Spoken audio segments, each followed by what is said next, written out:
Hey y'all, how you doing? This is ArtsyWisdom. My name is Diane. Thank you for coming by. Today is a really unusual thing. I I wanted to talk to Ozzy Osbourne. I know politics and everything's heightened right now, so let's just take a left turn and talk to Ozzy. But what was very interesting, he shared some things with me that were really surprising, and he gave me an image about the politics of now and how it relates to him and how he dealt with his life. It was really interesting and really sweet, and I needed to share that with you. I also wanted to say that Robert Redford died, one of my favorite movies, and it's a very sad but sweet movie, is The Way We Were. Um, that end scene when Barbara Streisand sees him and she yells, she's doing a stop the bomb, and he's still, he's remarried and he's coming out of that hotel with his new wife or whatever. And she meets him and they look at each other and she fixes his hair. And oh, it was just the sweetest, and just makes me cry just thinking about it. Anyway, I know he did a lot of other movies, but that's the one I think about most. Anyway, he'll be missed. And I also looked at free speech, and that's how it's led from Ozzy Osbourne to free speech. And I guess speaking of free speech, Charlie Kirk, I had some more images of him. I'll share those real quick. After I looked at him the other day, where he was going through the Bible, flipping through, and on the other side, uh, being confronted with God's love and how it relates to what he was doing. He had a hard time with reconciling that. And I'm going to I'll tell you what I got now. And yeah, and I'm going to mention Owl Spirit. They have a little collection for your chakra. So I got the heart chakra, so I'm going to open those up here in a second, and I'll share those with you. That was it. All right, you guys, let's get started. Thank you for all my new subscribers. My last video I felt was a little on the low energy side, but some of you really, I guess, enjoyed it, which was great. And I'm glad you're here. And thank you to all my new subscribers and those of you who are sticking around, and those of you who offer comments and questions. I really appreciate it. Now, just quickly, Otter Spirit, I partner with them, and I love now this isn't theirs, but I have intentions when I put on my jewelry. They make, different packages with their jewelry, and it is AAA, AA or AAA graded natural stones or crystals, and small portion goes to the Wild Otter Fund in Southern California. And their quality is really good. There's like a 2-year exchange policy if you don't like it, but they come in these really pretty little velveteen pouches and boxes, and each one comes with a card. And this heart chakra has 3 bracelets in it, because I was like, what, heart chakra is usually green, but it's about your heart. And I am loved for who I am, because this is rose quartz. That's the one I just showed you. And the intention is love, and the chakra is a heart. So it comes with these 3. It was rose quartz, and this one, oh, here's another one. It's rhodonite, which is also kind of a pretty rose. And they also match the beads really well. They don't, they're careful about how they do that. I am kind and compassionate to myself and others. The intention's love and healing. And it also shows the signs, how it's related. And it's the heart and the root chakra, because I think the root is kind of a red too. And the third one for my heart chakra pack is aquatic agate. That's very interesting. I connect with my inner peace. So I'm going to pull it out here. I haven't even looked at this. Oh, wow. This is really interesting. It's like a kind of a clear bluish greenish, and almost it's kind of can't really tell, but you can see through them a little bit. And it says, I connect with my inner peace, balance, and healing. The zodiac signs are Pisces, Gemini, Cancer, and Aquarius, and the chakra is throat. And I know this is the heart chakra, but you ask for how you love, you ask for what you need, and I can see why this would be part of this pack. And you also can imagine, I like this idea of having the pink and the green together, because they remind me of a flower in a way. I know that's just a personal thing that I like. I like those colors together. So the link is in my description box. If you guys are interested, it's a nice company. And if you get anything or if you appreciate what you do get. All right, let's get moving here. I may have to do this in parts because we're busy. If you who saw my post, I had so much Saskatoon berries, and I made a pie and an upside down cake. I have to flip it out because it's cooling. All right, so Ozzy Osbourne, my brother, just blared AC/DC and Black Sabbath out of his room, and I hated it. I hated it, because I was like the Elton John, I don't know. I want to say Bobby Sherman, but I know that's not. But these ballads and just easygoing light music back in the late 70s, and my brother, not so much. Anyway, so I wasn't a super fan, and then I saw him years later when he did the show, him and Sharon and the kids, um, Jack and Kelly. And he was sweet in that, and I'd always heard he ate, bit the head off a bat and that kind of stuff. So I was like grossed out. But in that show, he was just, Sharon. He was always yelling, Sharon. It was funny. Anyway, they were just like a regular family, it seemed like. But he was, when I got into his energy, and those of you who aren't here before, I get into people's energy, I channel a little bit. Maybe I'm a medium, I'm not quite sure. Do tarot, astrology, but I also get into the energies and see things from people's perspective. Oh, that reminds me, somebody asked me about Stephen Miller. I'm going to do him in the not too distant future. Wish me luck. Anyway, he feels very open. Ozzy Osbourne feels very open to chat. He wants me to say, because I have my notes. He wanted me to say that it's all good now. And immediately I'm in the, is that George Harrison song? So I started thinking of George Harrison, and he's passed on, and I've done him before, and he's up there, and they actually have connected on the other side.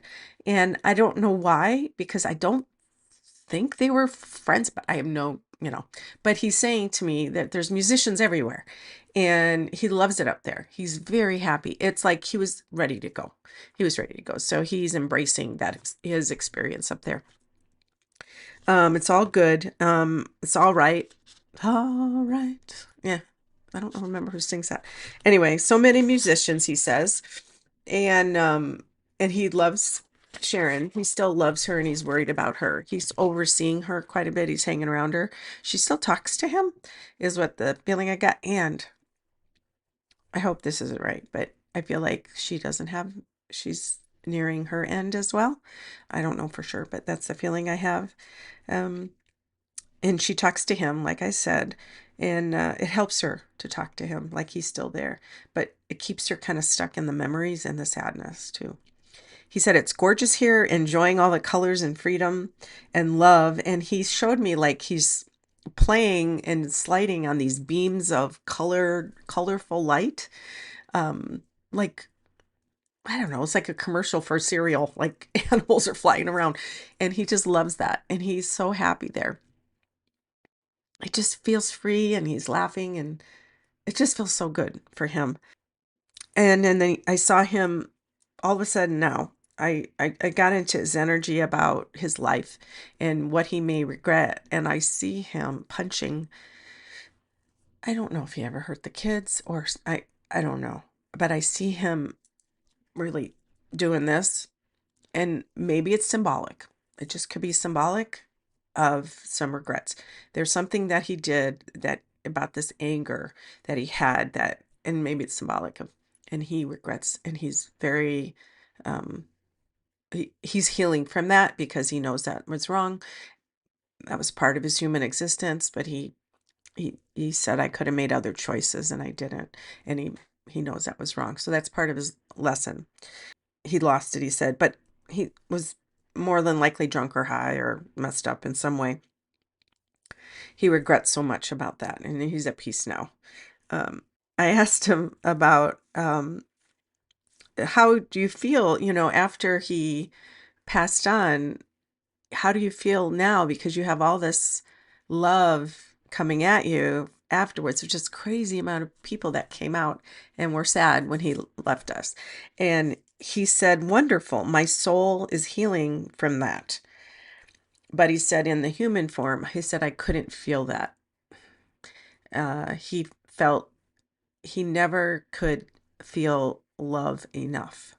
I got the feeling that in his human existence, that was really, it was like there was a talk about heart chakra. It couldn't get in. He had a block there, or the energy of just existence, childhood trauma, whatever it was. It was, he couldn't feel it. And which is really sad. But afterwards, his soul is really absorbing it, and it's just like flying through the air, and he's just taking it all in.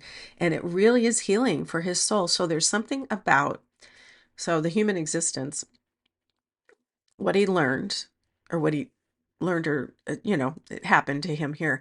And then he goes to the other side, and you can still get healing on the other side through the actions of the humans that are still here.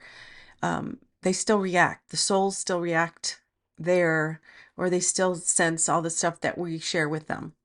So if you ever feel like you need to talk to your ancestors, or people that have hurt you on the other side, you can talk to them, not necessarily be angry, but talk to them about being, forgiven, and letting go. And maybe that can help you when you're talking to them about them on the other side, because you know that they're involved with pure love, and hopefully that he is healing them on that side. You can still, do what you need to do here, but it all is reflective of what we feel now. Now I asked him his soul lessons, and he said he's not 100% sure yet, because it hasn't been that long, even though he was ready to go. And his lesson, and how I got, was how to love and be loved. So his big lesson in this life, you think it would be about music, it would be about making people happy, but that's in that ballpark. How to love and be loved. He's learning that about, and that was his soul lesson. I saw him on stage, and it was a weird image where he's on stage. No, I don't know, maybe played guitar or whatever, but I see him on stage, and his knees are buckling, and he's doing this weird movement of spinning. Very strange. I don't know. It's symbolic of something, but I think it's, oh, I'm sensing now. I know what it is. It's the energy of the fans and the movement through him, and the knees, but it's like he's, what's the symbol of the chakra, the caduceus or whatever, the energy moving through your chakras, all the way, kundalini, kind of energy. That's what it feels like. It feels like he was working on that, but it still doesn't feel like he picked it up, like it absorbed into him. I also saw that he said it's gorgeous here, and he's enjoying the colors, and like I told you, and he's playing, and he's saying there is no lack of love on the other side.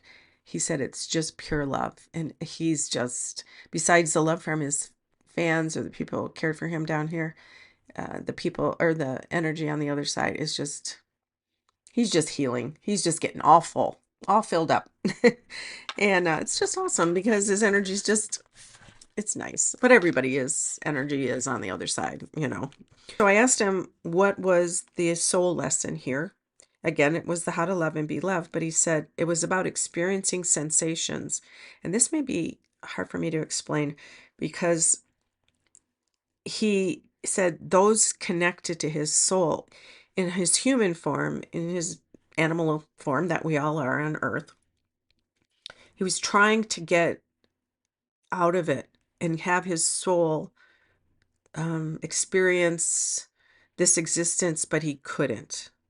So the sensations, the substances, drink, booze, alcohol, drugs, or whatever it was his way, in a strange way, of connecting to us, connecting to others, to feel, and that also helped his soul feel. It's very interesting. It was part of his whole job here, was to do that. So that was part of it, the sensations, the substances, the experiences, doing crazy stuff, being wild. It was part of that whole thing.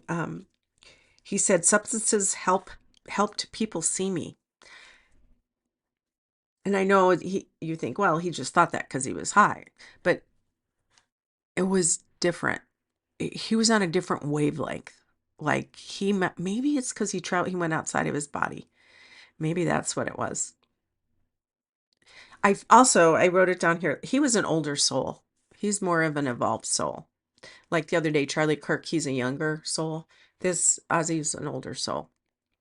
So he came down with a lot of wisdom and how to manage. Doesn't seem like it because he was a wild child, but uh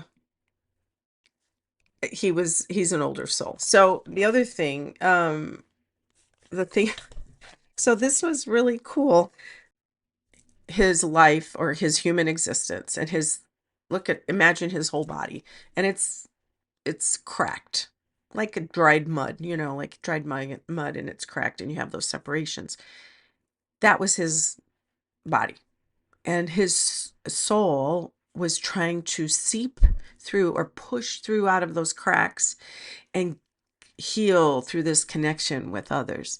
Those cracks, he was wise enough and threw everything at it to get pushed through those cracks of uh, life experiences and trauma that he experiences, here on earth. He was wanting to be big and expand, and he pushed past these things that were holding his experiences and his memories. It wasn't 100%, but he did it. And it was, part of his lesson. So then I said, thank you. Cool. And that, I don't know, I found it so interesting how he went back and forth between his human existence and his soul existence. But music and art does that, right? It connects us on a Neptunian level or a different plane. So we connect there. We can't even verbalize it, a lot of it. And I asked him about the politics of now, and he just was like, it's all going to level out. And he said, lift your hearts and believe we are all beautiful, meaning those people that are spewing hate inside of us. Each one of us believe we are all children of God, children of the pure love that God represents. And that is, we are all part of that same love. We're all just little fractions of that.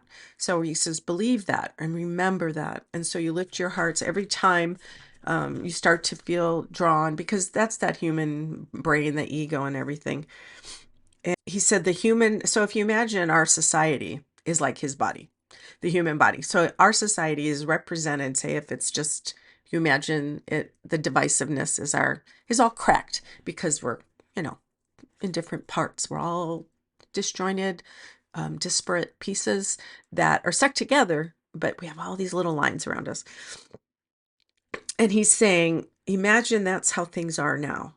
And the belief that we are all one and all good and all children of God and all made of that same pure love, you keep that in your mind, and that can seep out between those cracks and come out into the world to be, instead of thinking about what's wrong. He's like, and he was comparing it to his own soul experience where I pushed out and I connected on my soul level to be that love, or to receive that love and to be that love.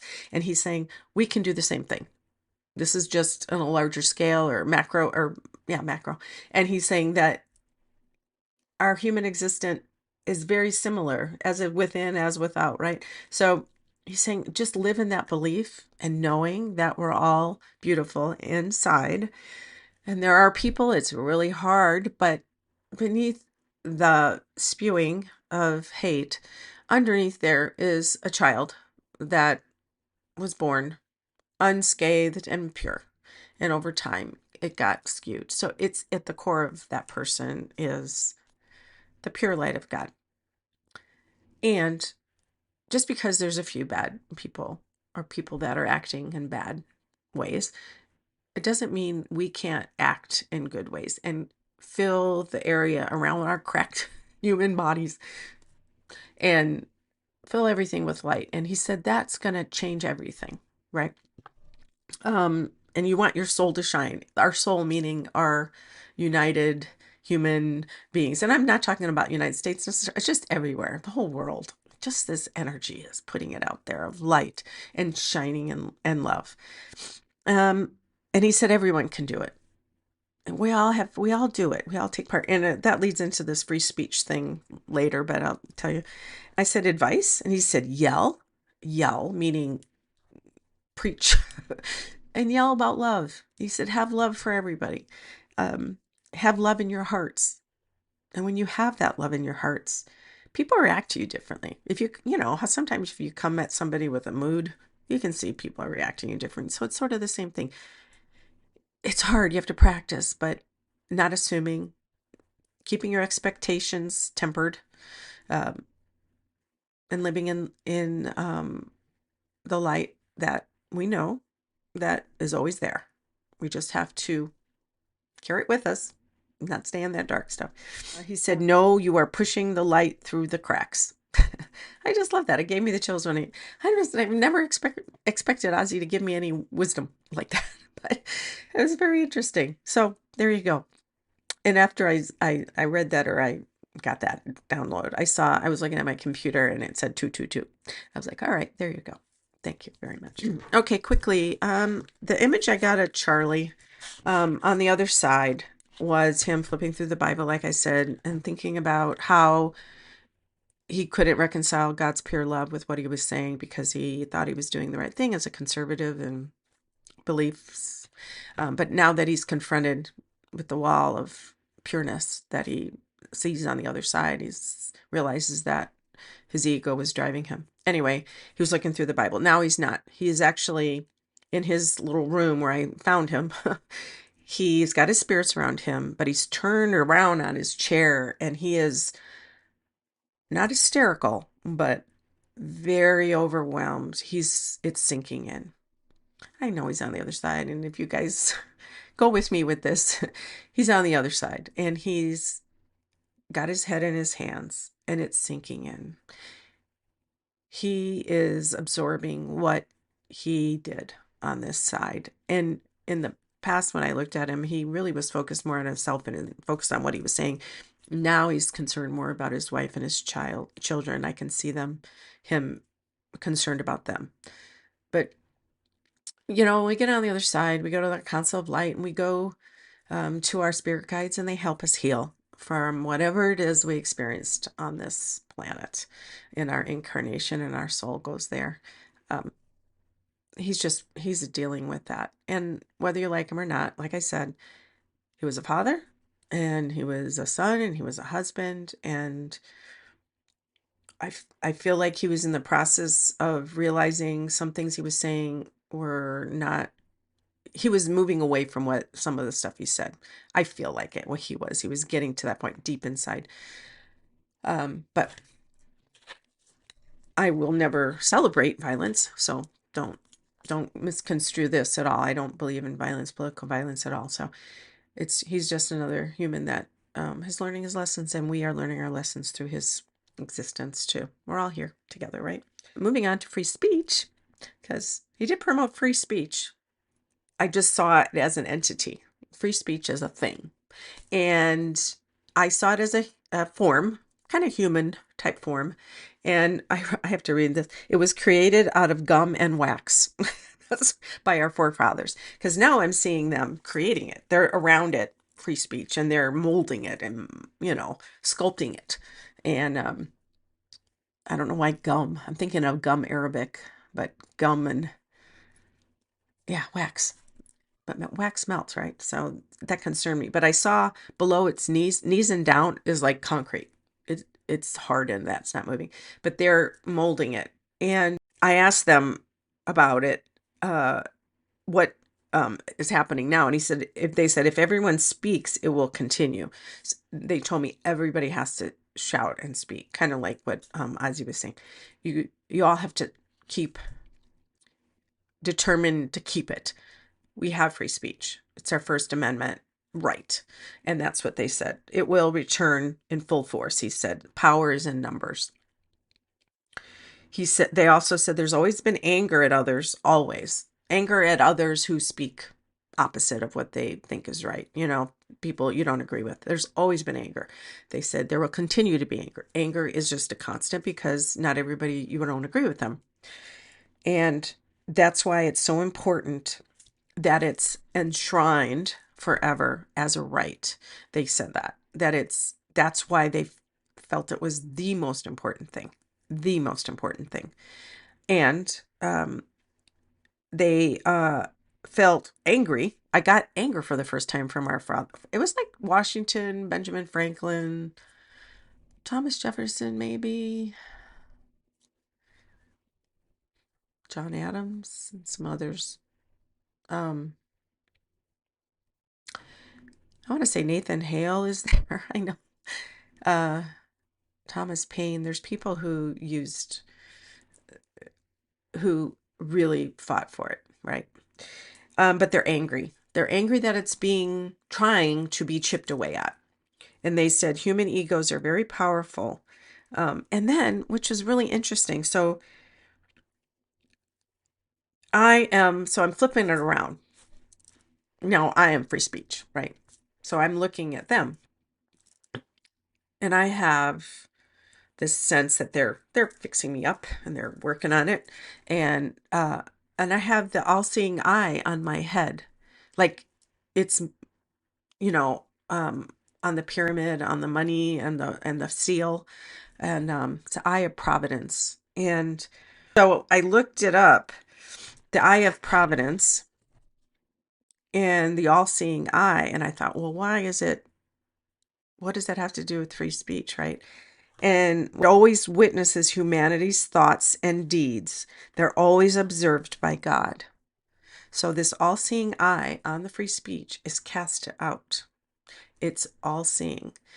And that's also part of the idea of free speech, the concept, the experiment. Although I don't feel it an experiment now, I feel like it's embedded, enshrined, like I said. But it is part of this idea which cannot die. Concepts, ideas, unless the whole world blows up, can't die. Not at this point. Maybe if you were in the, ancient, what is it? Some ancient library. What's the ones? The ancient library of Alexandria. That's what I want to say. And many of those parchments, they had the wisdom of the ages there, and some of that, or most of that, has gone. But that can't happen again because we are in this time where things are everywhere. And so the ideal or the idea of free speech in a concept cannot die, right? But the physical being of it, with my knees down as concrete, is permanent. The wax and everything, the part of it is a little malleable. And it says it's being the idea that free speech, or what we're doing to it, is all being observed by God. The providence, the eye of providence, the witnessing is all embedded in that free speech idea too. They're sharing with me that they made that part of the Declaration of Independence, the idea of this new country, this new experiment, this new republic, that it is divinely created. There is separation of church and state, but that's part of our deal, is that we can do that, right? And it's embedded in the idea. So free speech is going to be around. And if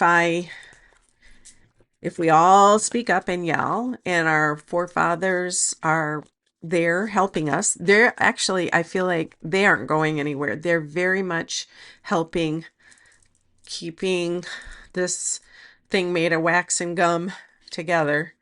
But they do say we have to fight for it. They do say we must be angry at this point and fight for it, and do not let anybody take it away or reduce it or chip away. Eight of Wands. This is a speedy card, telling things are going to speed up. But the word speed and freedom and free speech all have those double E's in it. And sometimes I see colors when I see letters. Some people do that. I don't know, green.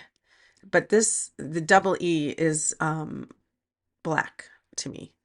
And because E's are black. I know that seems weird, but like C's are orange because they're kind of round. I don't know, it doesn't matter. But there's a speed that's going to be happening.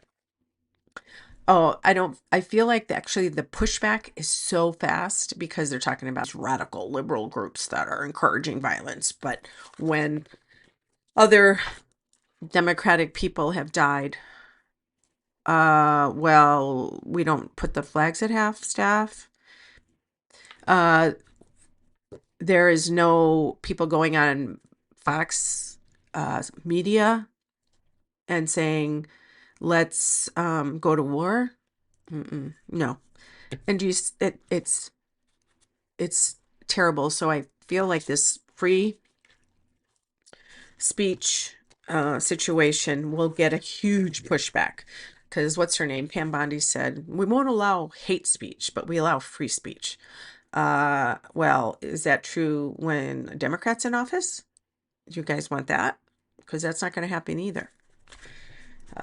They're going to push back. Conservatives, I do think, will push back. And guess what? You can't cancel us. Can't cancel free speech. And there's a lot of anxiety and hand wringing because this guy came, Tyler came from the MAGA family. He started to, as I saw him originally, and I guess I was right ultimately, was that he was starting to lean left. And they say his partner was trans. Somebody had commented, and I haven't researched that, and I'm not 100% sure, but he felt like he spewed hatred, Charlie did. So I don't believe that he did the right thing. I'm just telling you, this is what he thought. So there's so many people that are not going to stand for hatred regardless. Not that I excuse that violence, no way, shape, or form. Okay. But there's so many more people that good people or people that want to do the right thing that are here. So we're going to keep moving forward drip by drip, every day by every stressful day. But like today, yeah, just go do something. I need to go on a walk later. It's pretty windy, but go take a walk, go do a crossword puzzle, read a book. In fact, my neighbor gave me a new book I want to read. But just get out of the cycle. We don't need to follow the rules there. You're in control of your life. You're in control where you put your mind. You're in control where you put your focus. And you're in control of putting out the light. If you want to do that, if you want to live in a good place, do that. If you want to send light and love, and maybe we'll just do that right now. Now that Charlie and anybody, your angels and ancestors on the other side, people you know, people that you don't know, please help us in this time of stress and chaos. Bring soothing calm to the world. And fill our hearts with peace and a knowing and a faith that all is well. And we're all children of God. And we will get through this.